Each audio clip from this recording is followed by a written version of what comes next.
یوم عاشورہ 10 محرم کی فضیلت۔ نمبر 1، نفلی روزوں میں نبی صلی اللہ علیہ وسلم سب سے زیادہ اہتمام 10 محرم کے روزوں کا کرتے۔ نمبر 2، مکہ میں نبی صلی اللہ علیہ وسلم بھی روزہ رکھتے اور قریش بھی اس کا اہتمام کرتے۔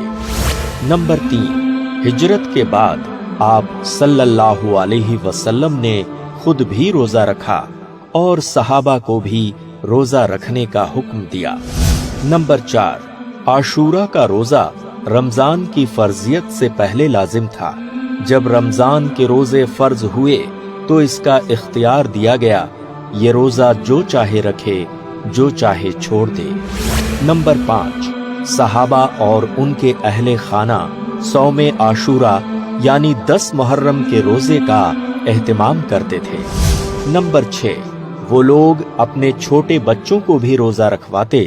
جب بچے کھانے کے لیے روتے تو انہیں کھلونے دے دیا کرتے تاکہ افطار تک دل بہلاتے رہیں۔